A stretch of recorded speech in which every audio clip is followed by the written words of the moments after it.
충격입니다. 동남아 한복판에서 수백 명의 한국인이 감금되어 있었습니다. 일부는 강제로 사기 전화를 걸게 하고 일부는 폭행을 당했습니다. 그 가운데에는 한국 대학생도 있었습니다. 그리고 그가 숨진 채 발견된 날, 대한민국이 움직이기 시작했습니다. 캄보디아 사기센터 실태, 한국 정부 긴급 대응. 오늘 우리는 그날의 진짜 이야기를 전해드립니다. 시작하기 전 좋아요와 구독 버튼을 꼭 한번 눌러주신다면 영상 제작에 큰 힘이 됩니다. 한여름의 공기, 그 열기가 아직 식지 않은 캄보디아 프놈펜 국제공항. 비행기 문이 열리자 젊은 청년 하나가 조심스레 발을 내딛었습니다. 낡은 가방 하나, 그리고 고수입 해외 일자리 계약서가 쥐어져 있었죠. 한국에서 그는 일자리를 구하지 못한 채 하루하루 불안 속에 살고 있었습니다. SNS에서 본 캄보디아 IT 마케팅 회사 월 1,000만 원 가능이라는 문구는 그에게 한 줄기 희망처럼 보였어요. 면접도 간단했고 비행기표까지 제공한다니 의심할 틈이 없었죠. 그는 부모님께 한 달만 다녀올게요. 돈 모아서 학비 갚을게요. 라며 미소를 지었습니다. 하지만 현실은 전혀 달랐습니다. 공항에서 그를 맞이한 사람은 현지 직원이 아니라 표정 없는 남성 2명이었어요. 그들은 숙소로 가자며 그를 좁은 승합차에 태웠습니다. 창밖 풍경은 점점 낯설어졌고 도로를 벗어나 허름한 창고 앞에서 차는 멈췄습니다. 그가 내리는 순간 휴대폰은 압수됐고 이제부터 계약 근무를 시작한다는 말이 들려왔습니다. 그곳은 사무실이 아닌 감금소였습니다. 창문은 두꺼운 철창으로 막혀 있었고 침대 대신 매트리스 한 장, 벽에는 CCTV가 달려 있었죠. 그의 앞에는 헤드셋과 전화기, 그리고 스크립트가 놓여 있었습니다. 해외 투자 안내센터입니다. 신뢰하셔도 됩니다. 이 문장을 하루에 수백 번 반복해야 했습니다. 전화를 거절하면 욕설이 날아왔고 쉬는 시간에도 감시가 이어졌습니다. 며칠이 지나자 청년의 눈빛은 점점 흐려졌습니다. 그는 서류 봉투에 갇힌 번호표처럼 살아갔습니다. 가끔 새벽이 되면 멀리서 들려오는 오토바이 소리에 한국을 떠올렸습니다. 이제 엄마가 아침밥 차릴 시간이겠지. 그는 가만히 눈을 감고 공항에서 찍은 가족 사진을 떠올렸습니다. 그러던 어느 날 동료로 있던 또 다른 피해자가 몰래 속삭였습니다. 여기서 나가려면 몸값을 내야 해요. 못 내면 죽을 수도 있어요. 그날 밤 청년은 떨리는 손으로 짧은 메시지를 남겼습니다. 엄마, 여긴 생각보다 너무 무서워요. 그 문자가 전송된 뒤 그의 휴대폰은 완전히 꺼졌습니다. 며칠 후 한 외신 기자가 그를 캄보디아 사기센터 실종자 명단에서 발견했습니다. 그리고 보도는 이렇게 시작됐습니다. 한국 청년 한 명이 캄보디아 불법 사기 조직에서 목숨을 잃었다. 그 뉴스는 곧 한국으로 전해졌고 국민의 분노는 폭발했습니다. 왜? 아무도 몰랐던 거지? 그 아이는 우리 아들이나 다름없잖아. 그날 밤 한국의 모든 뉴스 채널이 한 장의 사진을 내보냈습니다. 프놈펜 공항 앞에서 웃고 있던 한 평범한 청년의 마지막 미소를 내보냈습니다. 캄보디아의 남부해안 시아누크빌이라는 도시가 있습니다. 한때는 여행자들로 붐비던 휴양지였죠. 하지만 지금 그곳은 사람의 웃음소리 대신 컴퓨터 펜 돌아가는 소리만 가득한 감금의 도시가 되었습니다. 하늘에서 보면 반짝이는 고층 건물들이 줄지어 서 있지만 그 안쪽은 벽마다 철문으로 봉쇄되어 있고 창문마다 쇠창살이 걸려 있습니다. 현지 사람들은 그곳을 죽음의 블록이라고 불렀습니다. 국제 언론은 이곳의 실태를 현대판 노예 공장이라 규정했습니다. 조직은 사람을 속여 끌고 와 하루 16시간씩 컴퓨터 앞에 앉혀 투자 사기나 도박 광고를 하게 만들었죠. 음식을 거부하면 폭행당했고 도망치려 하면 산속으로 끌려가 묶였습니다. 더 충격적인 건 이 거대한 범죄의 구조 뒤에 국가의 그림자가 있다는 사실이었습니다. 일부 지방관리와 경찰이 돈을 받고 눈을 감았다는 증언이 이어졌습니다. 캄보디아 당국은 조사 중이라며 말을 아꼈습니다. 하지만 현지 언론은 이미 알고 있었죠. 그 안에는 중국인, 미얀마인, 필리핀인, 그리고 한국인이 섞여 있었습니다. 피해자 수만 20만 명, 그중 한국인만 1,000명 이상이라는 보도도 나왔습니다. 프놈펜 외곽, 숲속의 은신처 건물에는 여권이 빼앗긴 한국인들의 이름이 빼곡히 적혀 있었다고 합니다. 여기서 나가려면 돈을 내야 한다. 못 내면 가족에게 연락도 못 한다. 그런 소문이 돌았지만 한국 사회는 여전히 그 실체를 알지 못했습니다. 그러던 중 한 명의 죽음이 세상에 알려졌습니다. 한국 대학생이 사기센터에서 숨진 채 발견된 것이죠. 그의 이름은 단 한 번 뉴스에 언급됐지만 그 한 줄의 뉴스가 세상을 바꿨습니다. 그 소식이 보도된 다음 날 한국 외교부 대표 전화에는 항의와 제보가 폭주했습니다. 제 아들도 거기 있습니다. 친척이 캄보디아에서 연락이 끊겼어요. 불안과 공포가 뒤섞인 목소리들이 밤새 이어졌습니다. 그때부터 한국 사회는 하나의 질문을 던졌습니다. 국가는 해외의 국민을 어디까지 지킬 수 있는가? 그리고 그 질문에 답하기 위해 한 나라가 움직이기 시작했습니다. 서울 한복판에서 보이지 않는 싸움이 막 시작되고 있었죠. 그 싸움은 외교가 아닌 인명 구조의 전쟁이었습니다. 이제 대한민국의 결단이 필요했습니다. 서울 외교부 청사, 불이 꺼지지 않는 밤이었습니다. 기자들은 이미 복도에서 진을 치고 있었고 건물 안에서는 긴급 회의가 열리고 있었습니다. 대통령의 지시 한 줄이 전해졌죠. 모든 외교 자산을 동원해 국민을 보호하라. 그 한마디로 모든 부처가 움직이기 시작했습니다. 외교부 장관을 중심으로 경찰청 해외범죄수사대, 국정원 해외정보국, 법무부, 그리고 사이버수사 전문가들까지 밤새 이어진 회의실 안은 숨소리조차 무겁게 느껴졌습니다. 지도 위에는 캄보디아, 전역이 붉은 점으로 표시되어 있었고 프놈펜, 시아누크빌, 포이펫, 바탐방 같은 도시 이름이 번쩍였습니다. 그리고 마침내 결정이 내려졌습니다. 캄보디아, 남부 전역, 여행금지 코드블랙 발령. 이는 정부가 내릴 수 있는 최고 단계 경고였습니다. 그 순간 회의실 공기가 바뀌었습니다. 누군가는 안도의 한숨을, 누군가는 결의의 눈빛을 보였죠. 이 조치는 단순한 경고가 아니라 선언이었습니다. 대한민국은 국민을 포기하지 않는다는 약속이었습니다. 같은 시간 외교부 지하의 작전실에서는 합동대응팀 파견 명령이 떨어졌습니다. 현장 중심의 신속 대응, 임명 최우선 원칙, 외교적 마찰 최소화. 이 세 문장이 작전의 핵심으로 기록됐습니다. 그날 밤 비행기 한 대가 인천공항 활주로에 대기했습니다. 탑승자 명단에는 이름이 아닌 부서 코드만 적혀 있었습니다. 외교1 수사 두 통역 3. 그들은 서류 대신 국민의 생명을 짊어지고 비행기에 올랐습니다. 기내에는 긴장감이 감돌았습니다. 누구도 말을 하지 않았지만 모두가 알고 있었죠. 이 작전이 단순한 외교가 아니라 국가의 신뢰를 건 싸움이라는 거요. 새벽 2시 비행기가 프놈펜 공항에 착륙했습니다. 문이 열리자마자 대사관 차량들이 줄지어 공항으로 들어왔습니다. 그곳엔 이미 현지 대사와 직원들이 기다리고 있었습니다. 대사관 한쪽 방이 즉시 개조되어 코리안 데스크, 국민보호상황실이라는 표지가 붙었습니다. 그곳에서 실시간으로 한국 본부와 영상통신이 열렸고 실종자 명단이 하나씩 화면에 띄워졌습니다. 김, 26세, 프놈펜 근교 추정. 박, 32세, 시아누크빌 감금 의심. 모든 데이터가 한국 본부와 동기화됐습니다. 이 작전의 지휘관이 속삭이듯 말했습니다. 이건 단순한 구조가 아닙니다. 신뢰를 되찾는 일입니다. 그의 말처럼 이 밤은 누군가의 생명을 구하는 일이자 국가의 품격을 증명하는 밤이었습니다. 밖은 여전히 어두웠지만 대사관 창문에 켜진 작은 불빛 하나가 멀리서 보면 별처럼 빛나고 있었습니다. 그 별의 이름은 대한민국이었습니다. 프놈펜 외교단지 한복판, 조용했던 주캄보디아, 한국 대사관의 불이 다시 켜졌습니다. 이제 이곳은 단순한 외교기관이 아니라 현장 지휘소가 되어 있었습니다. 대사관 한쪽 벽에는 커다란 지도가 붙어 있었고 빨간 표시가 도시마다 찍혀 있었습니다. 프놈펜, 시아누크빌, 포이펫, 바탐방, 프레아시아눅 모두 사기센터와 감금소가 밀집한 지역이었죠. 그 지도 아래에는 하얀 표지판이 걸렸습니다. 코리안 데스크 국민보호상황실. 이 표지판은 그 어떤 작전명보다 강한 의미를 가지고 있었습니다.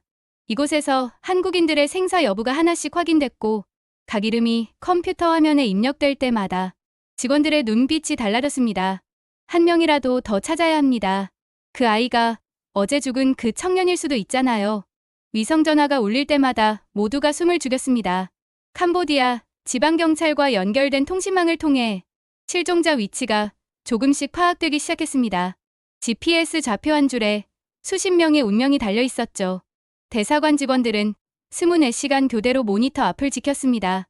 커피잔은 식은 커피가 가득했고 벽시계는 새벽 2시를 가리키고 있었습니다. 신호 잡았습니다. 그 한마디가 떨어지자 회의실의 공기가 바뀌었습니다. 첫 좌표는 시아누크빌 외곽의 폐건물. 즉시 현지 경찰과 협의가 시작됐습니다.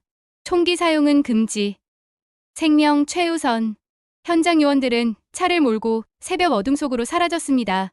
몇 시간 후 첫 보고가 도착했습니다. 한국인 12명, 무사히 구출.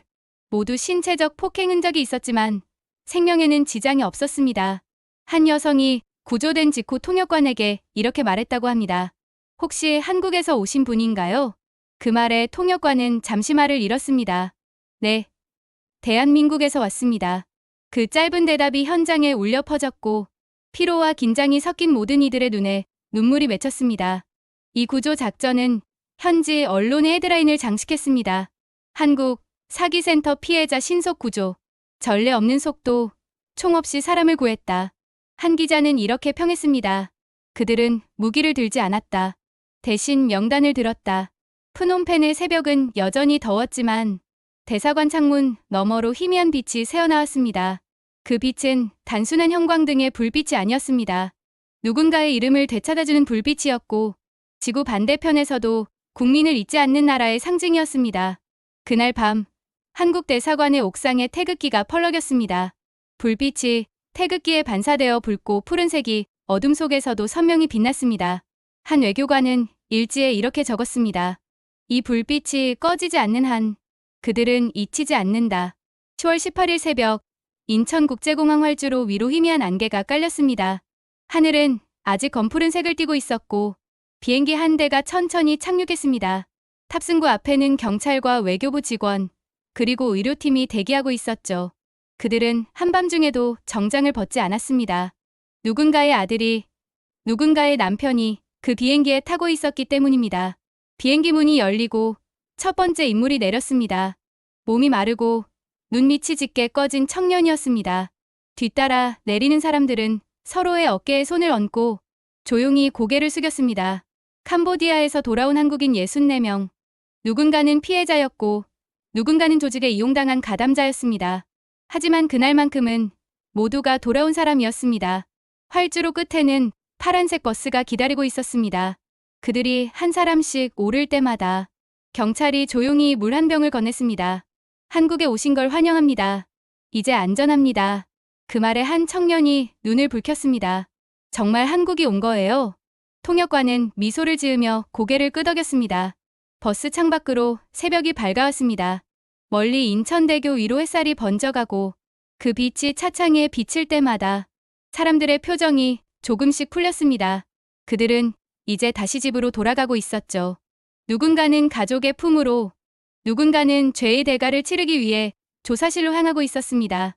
그러나 목적지는 달라도 그들을 맞는 공기는 같았습니다. 당신은 대한민국의 국민입니다. 공항 내부 기자석에는 수십 대의 카메라가 설치되어 있었습니다.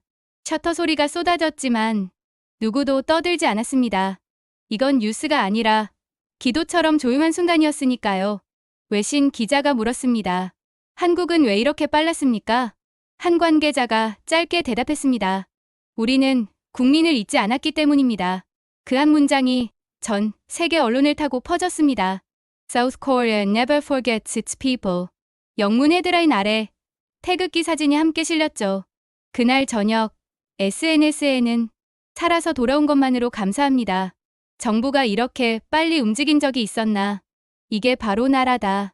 라는 문장들이 쏟아졌습니다. 서로의 글을 공유하며 사람들은 오랜만에 국가라는 단어를 따뜻하게 불렀습니다. 한 어머니는 기자 앞에서 울먹이며 말했습니다. 살아서 돌아왔어요. 정말로 우리 아이가 돌아왔어요. 대한민국이 우리 아이를 살렸어요. 그녀의 울음은 방송을 통해 전국으로 퍼졌고 수많은 사람들이 함께 울었습니다. 그날의 새벽 활주로 위에 내려앉은 건 한 대의 비행기가 아니라 국민을 포기하지 않은 국가의 결심이었습니다. 그리고 인천의 하늘은 그 결심을 알고 있었습니다. 서울의 가을, 아침은 맑았습니다. 하지만 한 병원 응급실 앞에서는 울음이 멈추지 않았습니다. 캄보디아에서 구조된 피해자들이 의료 검진을 받고 있었죠. 그중 한 병실에는 한 어머니가 있었습니다. 그녀는 한 달 넘게 잠을 이루지 못한 얼굴이었습니다. 눈 밑은 검게 패였고 손에는 낡은 스마트폰을 쥐고 있었죠. 화면 속에는 아들의 마지막 문자 한 줄이 그대로 남아 있었습니다. 엄마, 여긴 생각보다 너무 무서워요. 그 문장을 수백 번 읽으며 그녀는 아이를 다시는 못 볼 거라 생각했습니다.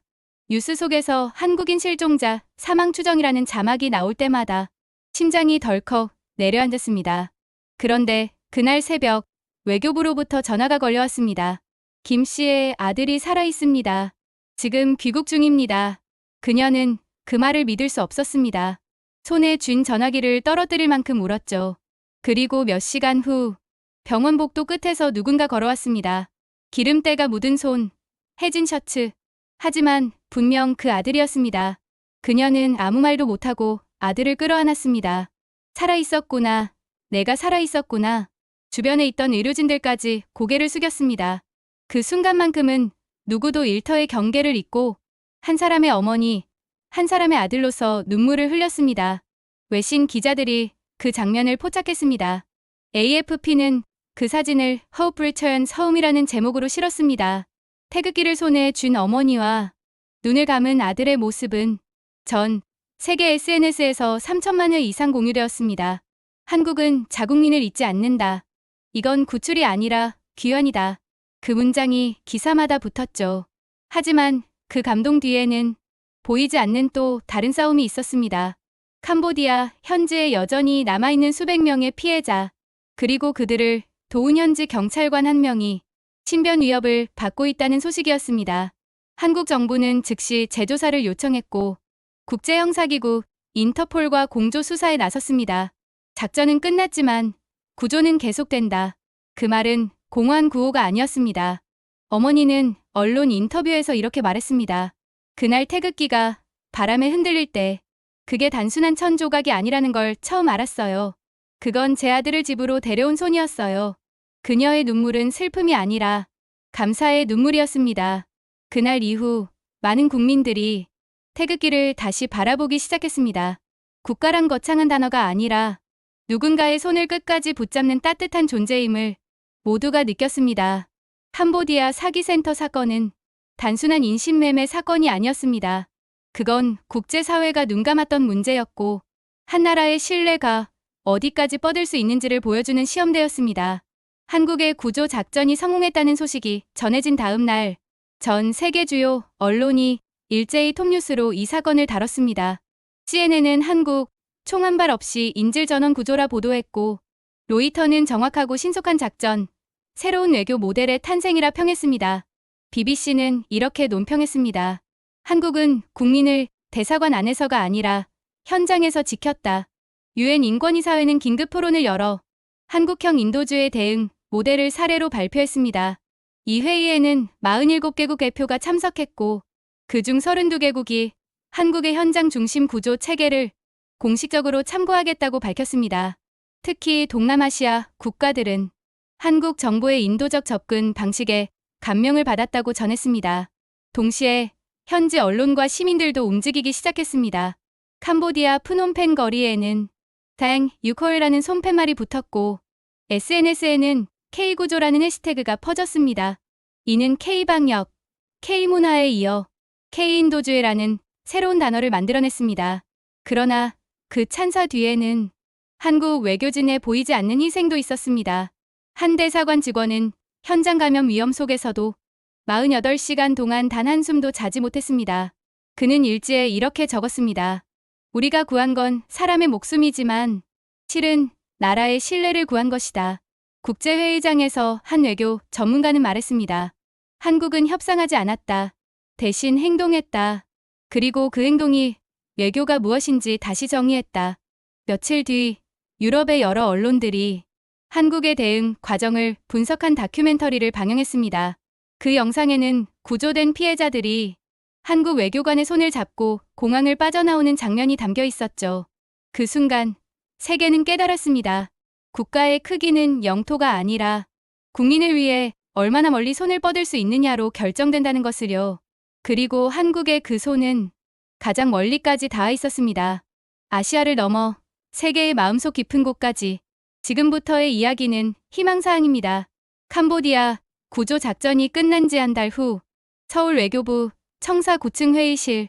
그날 밤의 작전 지도와 명단이 아직도 벽에 걸려 있었습니다. 빨간 표시가 가득했던 지도 위에는 작은 글씨로 이렇게 적혀 있었죠. 모두 돌아왔다. 이 문장은 누군가의 생명을 의미했고 국가가 존재하는 이유를 증명하는 말이었습니다. 그날의 작전을 지휘했던 외교관은 퇴근 후에도 종종 그 방을 찾아와 불을 켰습니다. 그는 기자의 질문에 이렇게 대답했습니다. 우리가 한 일은 특별한 게 아닙니다. 국가라면 당연히 해야 할 일을 한 겁니다. 하지만 세상은 그것을 기적이라 불렀습니다. 유엔 인권위사회는 한국의 구조 방식을 모범 사례로 공식 채택했습니다. 그리고 국제구호 단체들은 이 매뉴얼을 K-Rescue Protocol이라는 이름으로 배포하기 시작했습니다. 그 첫 문장은 이렇게 시작됐습니다. 국민을 지키는 일에 거리는 존재하지 않는다. 그 문장은 곧 전 세계 언론의 헤드라인으로 퍼졌습니다. 한국, 국민을 잊지 않는 나라. 그 문구는 외교적 구호가 아니라 하나의 진심이 되었습니다. 한편 서울의 한 고등학교에서는 구조 작전 영상을 시청하던 학생들이 자발적으로 모금을 시작했습니다. 저 사람들을 구한 나라의 국민이라는 게 자랑스러워요. 그 학생의 말이 SNS를 통해 퍼지자 단 하루 만에 10만 명이 동참했습니다. 기부금은 전액 캄보디아 피해자 지원금으로 전달되었죠. 그리고 그해 12월 인천공항에 또 한 대의 비행기가 착륙했습니다.